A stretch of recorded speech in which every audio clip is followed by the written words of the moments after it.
No one lasted 30 days with the Millionaire CEO. So how did she change everything overnight? Before we begin, comment below and tell us, where are you watching from? What city or small town are you calling home tonight? And when it's over, be sure to rate this story from 0 to 10. Now, enjoy the story. She wasn't an actress. She wasn't famous. She was just there to help quiet, invisible, behind the scenes, until one afternoon, she was asked to help a millionaire actor rehearse a romantic scene. One kiss, just pretend, just once. But the moment their lips touched, the cameras may have stopped rolling. But the truth had only just begun. Because the most unforgettable love stories aren't written in scripts. They're the ones you never meant to feel.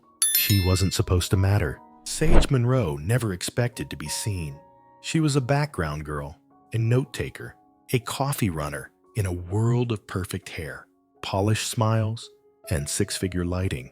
She liked it that way, quiet, unnoticed, until the afternoon.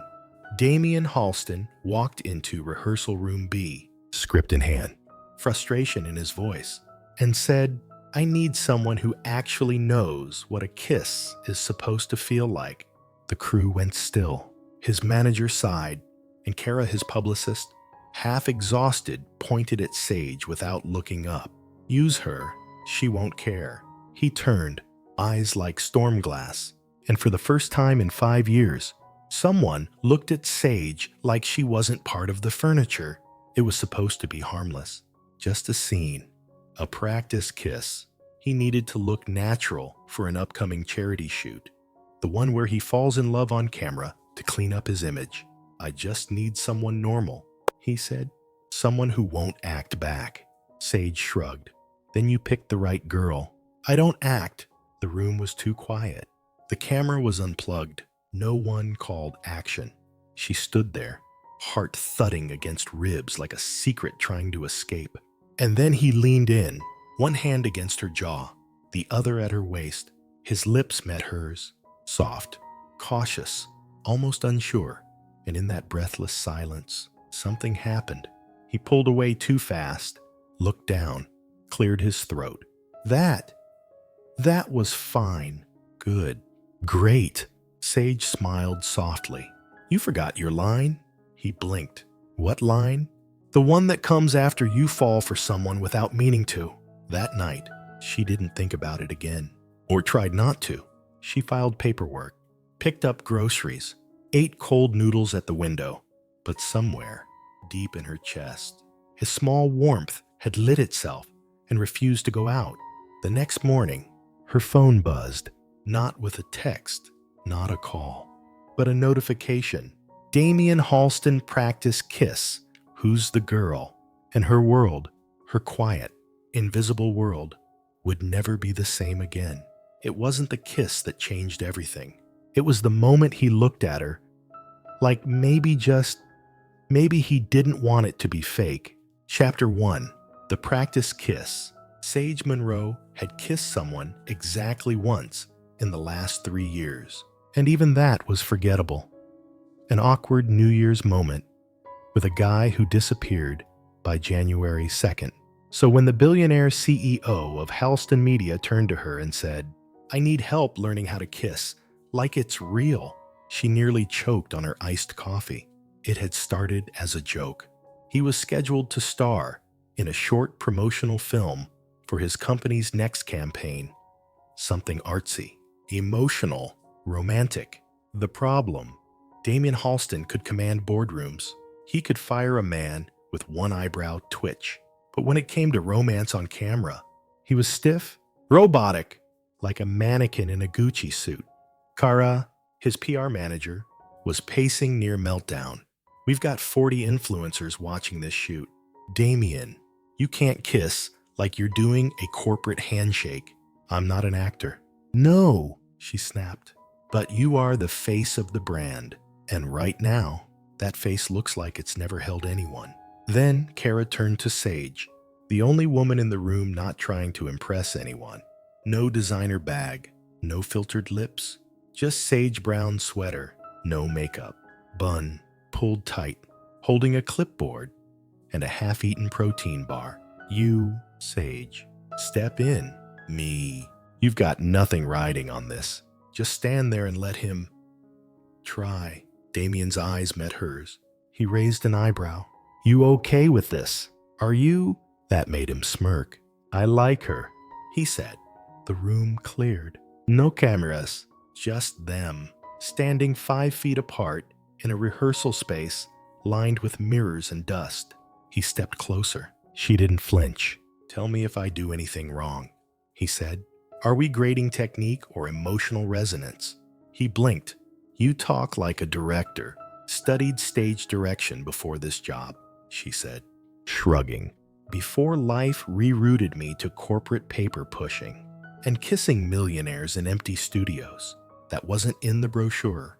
He smiled, then stepped forward. One hand found her waist, the other, her cheek. It was gentle, hesitant, not the kind of kiss that demands, the kind that asks permission. And just before their lips met, she whispered, don't think, feel. Then it happened. Their mouths touched, soft, slow, like time paused. Not because it was perfect, but because it was real. He pulled back first, breathing uneven. She stepped back, too, suddenly aware of her hands, her breath, her heart. You okay? He asked. You forgot your line. There was a line, always is, after something that doesn't feel fake. Neither of them said anything else. But when Sage turned to leave, she could feel his eyes follow her all the way to the door. And when he exhaled, long after she was gone, he didn't realize he was still holding his breath. She was just supposed to help him look in love. But somehow, she became the one thing he couldn't stop looking for. Chapter 2. The video that broke the internet. It started with a ping, then another, and another, until Sage's phone buzzed so much it slid right off her nightstand.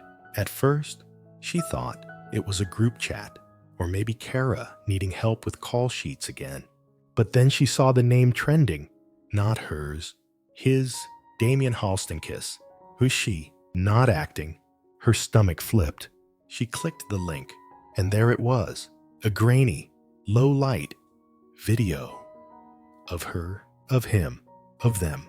The moment, that moment, the kiss they'd promised no one would ever see. No cameras, no press, just rehearsal. Except someone had been filming, and now, too, 4 million people had seen it. She watched as the video looped again. It wasn't just the kiss. It was his hand on her waist, his breath catching when he pulled back, the way he looked at her after, like nothing else existed. And then the comments. Way too is she? That wasn't acting. CEO caught falling for an assistant. She's pretty in a quiet way. I like her. This girl looks like she works at Target. I love her. Bet she's already fired? Her hands started shaking. She hadn't done anything wrong. She hadn't leaked it. She hadn't even told anyone. But the internet doesn't wait for explanations. And within hours, she wasn't Sage Monroe. Quiet assistant. She was the girl in the video. Meanwhile, across town, Damien was sitting in a morning meeting, scrolling through the same footage, his face unreadable. The board was already asking questions. The PR team was panicking, but all he could think about was her lips, her whisper, don't think, feel, the way his body had listened to her voice more than any director. And now, the world had seen what he didn't know how to say. Kara stormed in mid-call. Someone leaked it. We're trying to trace it back. Damage control. It's too late. You've already gone viral. And her, she's trending too. Want me to shut it down? He paused. No. Let it ride. Damien, for once. I don't want to pretend it didn't happen. Sage, meanwhile, was hiding. She didn't show up to the office, didn't answer her phone, didn't open her front door. She sat in bed, wrapped in a blanket, watching strangers argue about her face. Some called her plain, some called her perfect, some called her lucky. None of them knew the truth, that she had kissed him and felt her world shift in one heartbeat. Later that night, her door buzzed. She didn't answer, but through the speaker, his voice came calm, steady, too real to ignore. Sage, I know you're in there. You probably hate me, or hate this, or both.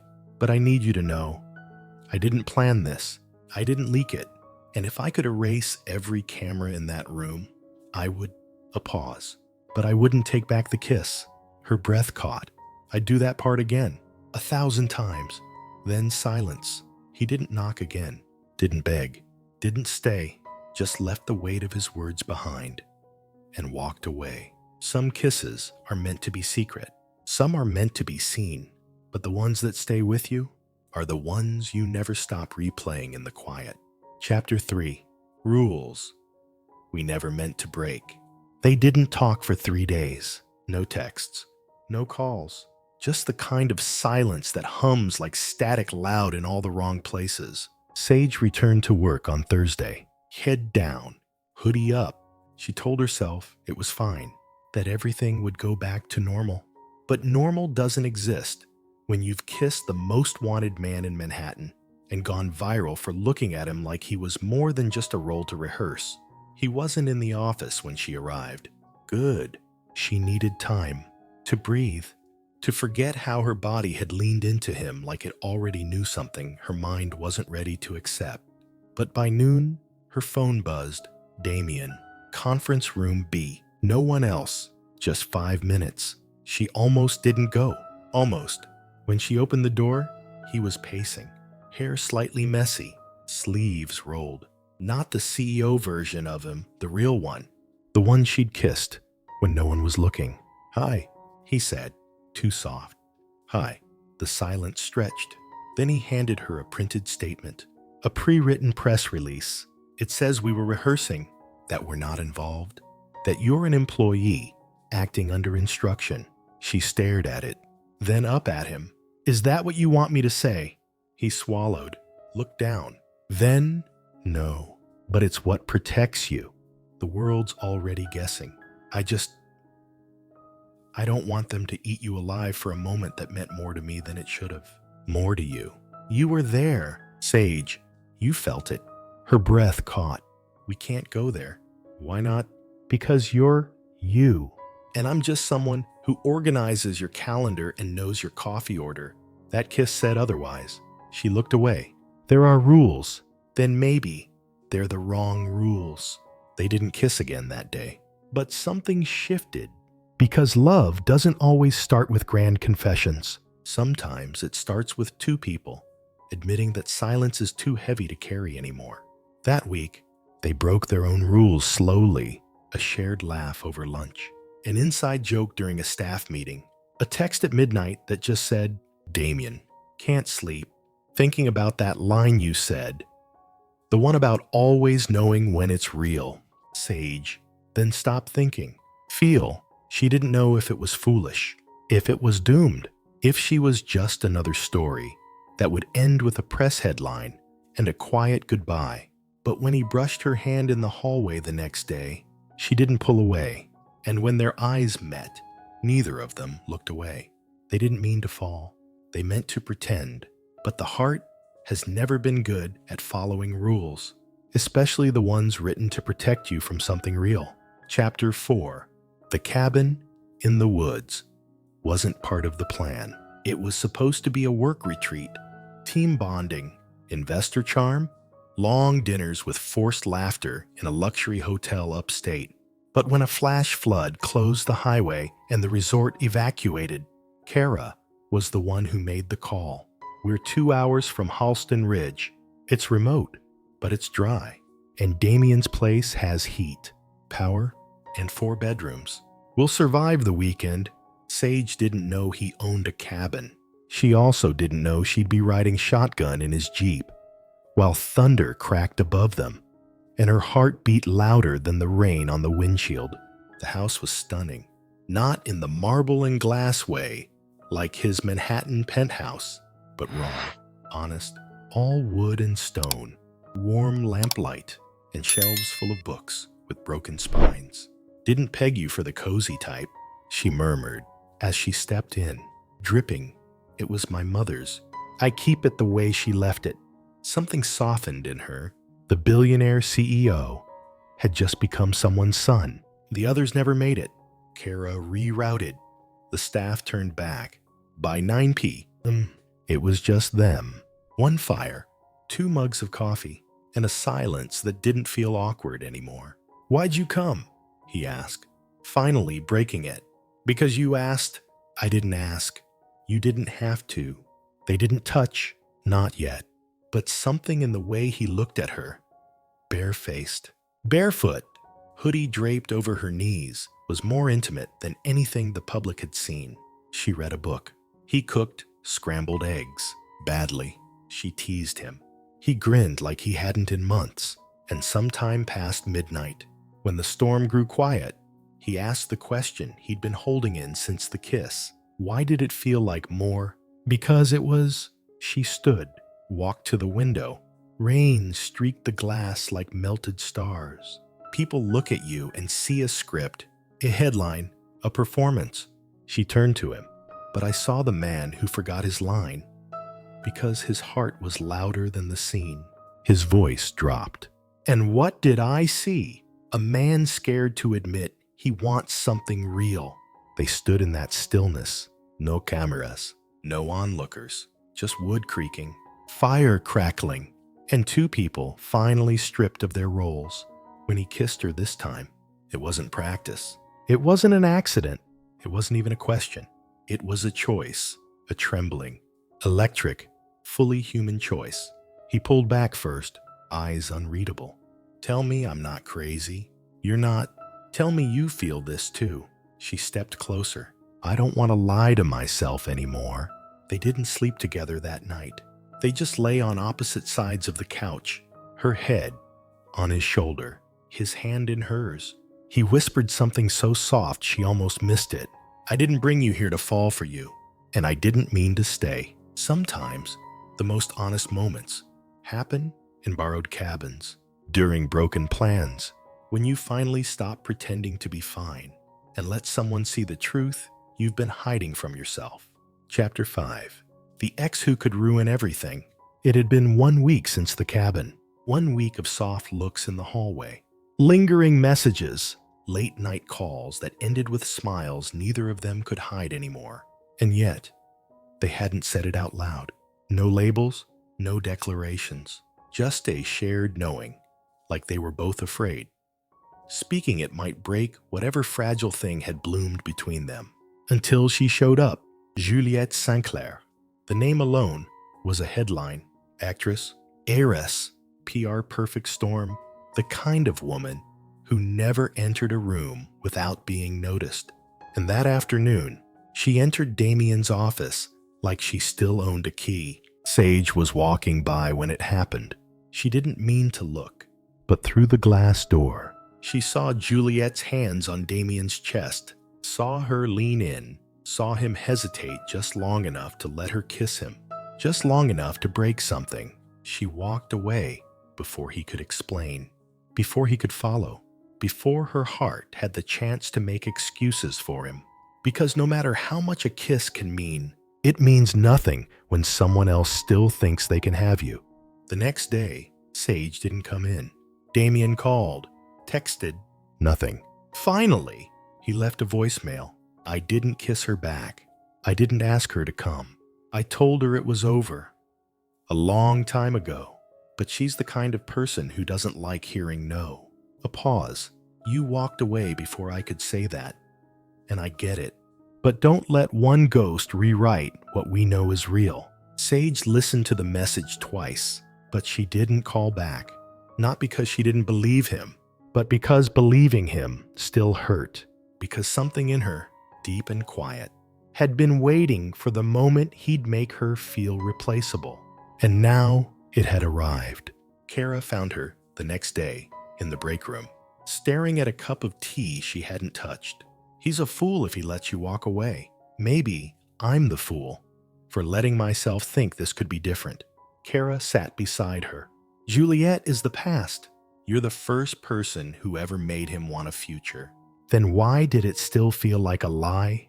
Because when you've only known hurt, even honesty feels like betrayal. That night, Damien didn't send flowers, didn't post a statement, didn't make a scene. He showed up outside her apartment with nothing but a folded blanket, a plastic bag of Thai food, and a paperback copy of her favorite novel. Not here to fix it, just here.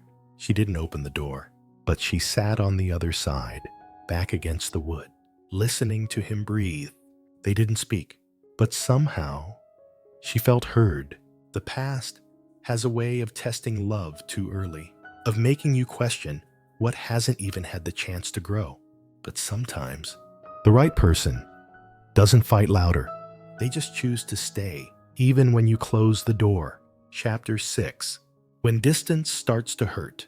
They didn't speak for 6 days, not because of anger, not even betrayal, but because some wounds aren't loud.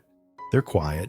They echo in the things left unsaid. Sage returned to work like nothing had happened. No one mentioned the kiss. No one mentioned Juliet. But the weight of everything hung in the air like a fog that refused to lift. Damien kept his distance. Meetings became emails. Conversations turned to bullet points. And when their eyes met across the conference room table, both looked away. She told herself it was fine, that it had been a moment, a blur of emotions and bad timing, something she'd tucked back into the place where all impossible things go. But at night, she still found herself replaying his voice on the other side of the door. I'm not here to fix it, just here. She hadn't let him in. And now it felt like neither of them knew how to open that door again. Damien wasn't sleeping. His house, once cold and empty, now felt colder, without the sound of her laugh in the kitchen, or the way she'd curl her hands around a mug like it was a secret worth holding. He told himself she was better off, that he'd tainted whatever good they had with old scars and public shadows. But truthfully, he just missed her. Every version of her. Friday evening. It rained. Hard. The city slowed.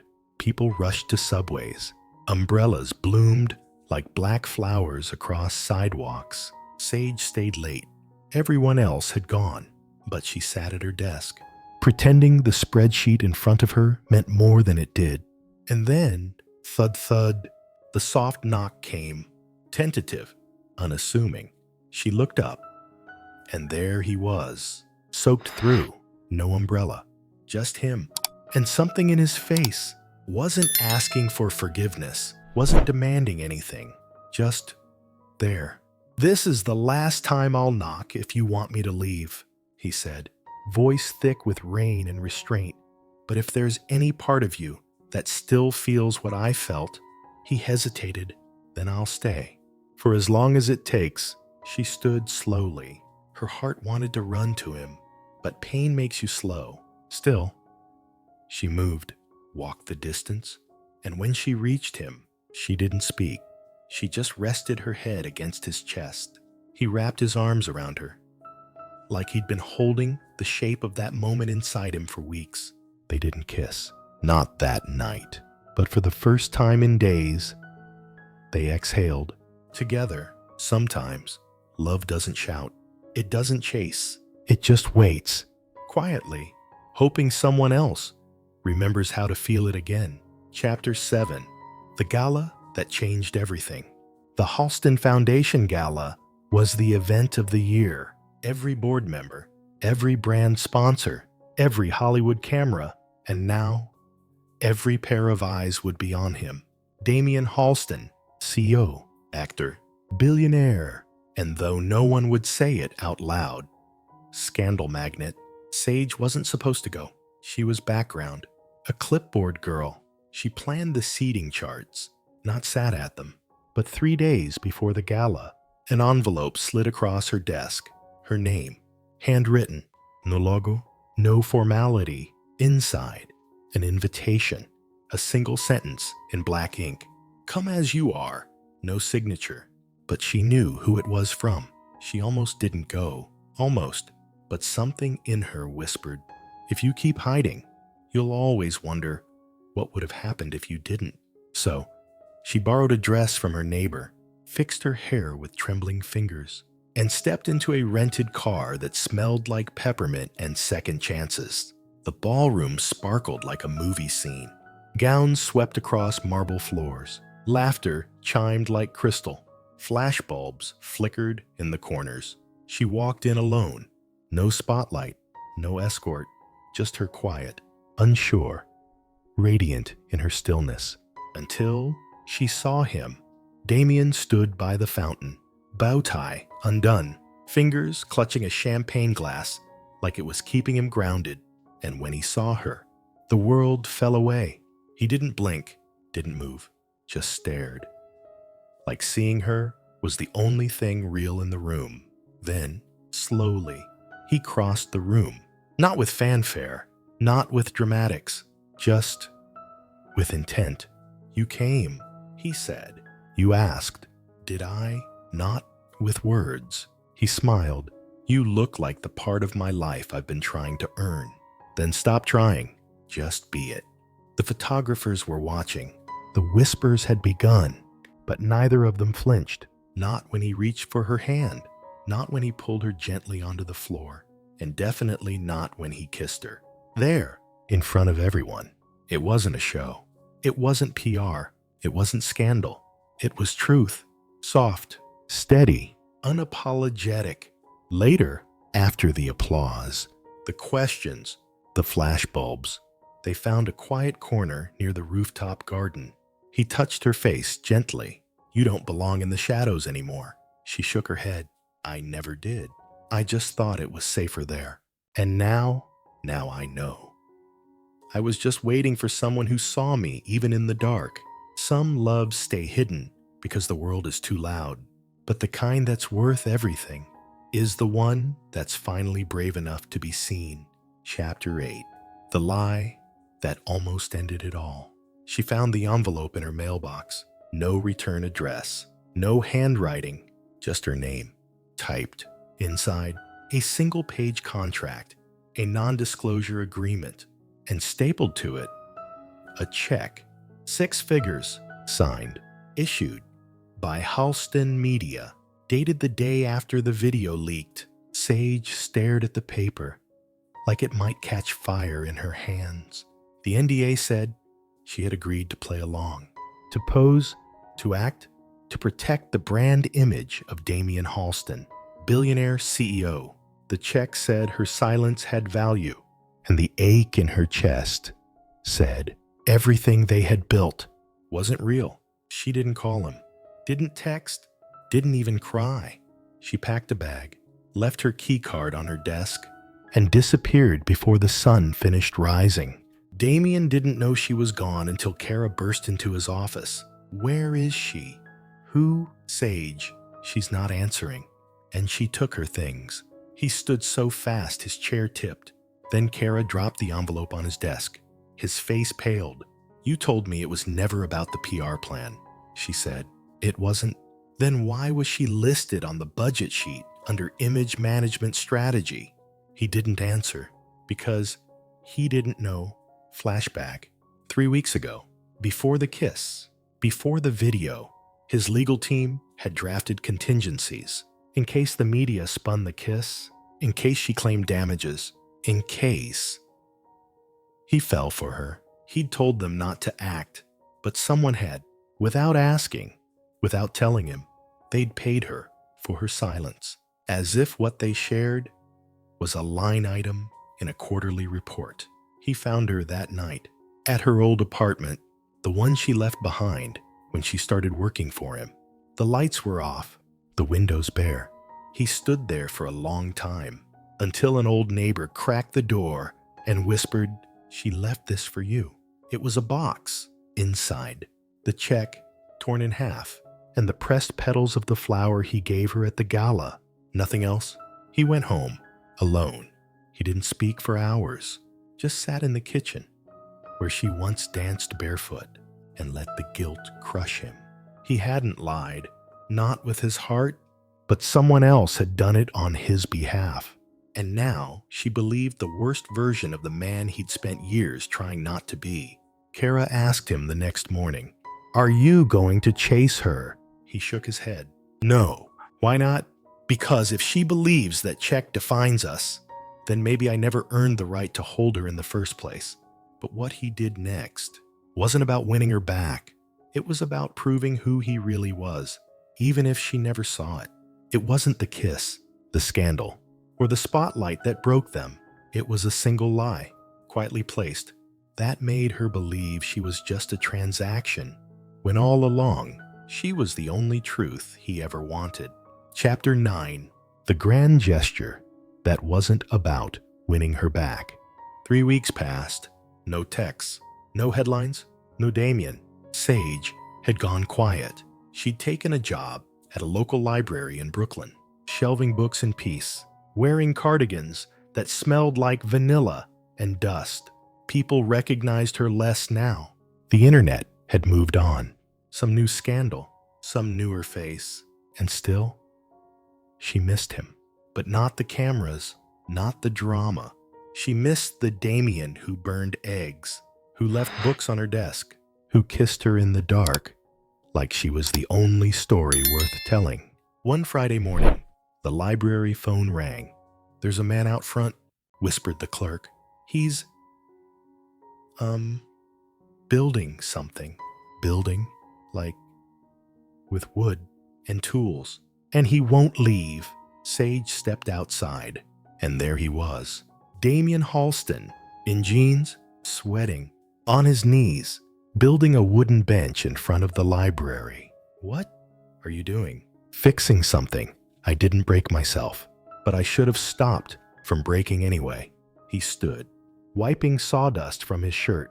"This library has no bench. I figured the world needs more places to sit, to read, to slow down." She folded her arms, unsure whether to laugh or cry. "You came to make a bench." "No," he said. "I came to say I'm sorry, but the bench seemed more useful." He reached into his back pocket, pulled out a wrinkled envelope. "This is every name of every person who approved that NDA. Every signature, every date. None of them are mine, and they're all fired." He handed it to her, but she didn't take it. He lowered his arm. "I'm not here to ask for another chance." "Then why are you here?" "Because even if you never look at me the same way again, you should know that loving you was never part of a business plan." The wind picked up. She stared at him, this man, who once looked like the world's most untouchable bachelor, now just a boy with a hammer and a hope. "You said, I saw you in the dark," he whispered. "But the truth is, you were the light, and I got too used to hiding behind you." She blinked, her voice barely audible. "This won't fix it. I know, and I'm still angry. You should be—" A pause. "But I'd sit on that bench every morning, just in case one day you feel like sitting beside me again." He turned, walked away, didn't look back, didn't wait for her to chase him. Because real love doesn't always beg. Sometimes it just shows up and then lets you choose. That night, she sat on the bench, alone, ran her fingers over the initials he carved in the corner. Nothing flashy, just carved, quiet, permanent. And for the first time in weeks, she let herself smile. Some grand gestures don't come with music or rose petals. Sometimes they're built with bare hands, left behind without expectation, and say, without words, "I'll be here. If ever you choose me again, I'll do." Chapter 10. The kind of love that doesn't need a script. It was Sunday morning. The city hadn't quite woken up yet. Sage sat on the library bench, the one he built, her fingers curled around a paper cup of chamomile tea. Her hair was loose for once. The wind toyed with the ends, gentle and playful. She hadn't expected him to come back, but she also hadn't stopped hoping. And maybe that's what love actually was. Hope, even when you're scared, even when it hurts. She heard footsteps, soft, steady, familiar. She didn't turn, just whispered, "You came." "I said I'd sit here, didn't I?" She smiled. eyes still forward. It's been a week. Bench still holding up. Better than I did. You pause. Then, are we okay? He asked. No. He looked down until she added, but we could be. He sat beside her, not too close, just close enough. They watched a little girl drop her ice cream across the street, watched her father hand her his instead, watched the girl giggle like nothing was ever truly lost. I missed this, Damien said. What's this? You, me, no filters, no audience, no script. He nodded. The kiss wasn't acting. It never was. I know. She turned to face him. Finally. But if we try again, if we do this without handlers, without cameras, without you pretending, I don't matter when it's convenient. I never pretended that. No. But you let the world pretend it for you. His eyes filled with something heavy. Regret, maybe, or fear. Then let me do it differently. How? By starting with nothing planned. He reached into his coat pocket and pulled out a script, marked up, highlighted. The film he was supposed to shoot next month. He held it up, then tore it in half. Right there on the bench. No more lines, he said. No more pretending. If I'm going to be anything moving forward, I want it to be real. She watched the pages float into the trash can beside them, then leaned her head against his shoulder. Okay, but I get to write the next chapter. He grinned. Only if I get to read it first. They sat there until the sun climbed over the rooftops and the city found its rhythm again. No audience, no trending hashtags, no grand speeches, just a man who built a bench and a woman who chose to sit beside him. And sometimes that's the only script a love story needs. Real love doesn't ask for permission. It just shows up quietly, honestly, and stays long enough to prove that it never needed a script to begin with. Some love stories aren't written, they're lived. She didn't get the fairy tale. There was no castle, Nuciata, no orchestra swelling as they kissed in the rain. What she got was something quieter, stronger, more human. She got love that learned from its mistakes. Love that didn't ask her to be less. Love that knocked on her door, not with promises, but with presence. And him. He didn't save her. She wasn't broken, but he stayed through the silence, through the storm, through the questions. Love can't always answer with words. In the end, they didn't rehearse what they were. They didn't tweet it, didn't brand it, didn't try to make it perfect. They just sat beside each other, one morning at a time, in a world that finally felt real. Because true love, it doesn't perform, it doesn't pose, and it sure as hell doesn't pay for silence. It listens, it shows up, and it keeps choosing you, even when it would be easier to walk away. A wooden bench, 2 coffee cups, and a paperback left open to chapter 1. Tell us, what are your thoughts on this story? Leave a comment and rate it from 0 to 10 below. And if it touched your heart, be sure to subscribe and tap the notification bell to follow all our latest stories. And don't miss out. Click here to watch more now. There's always another love story waiting, maybe yours.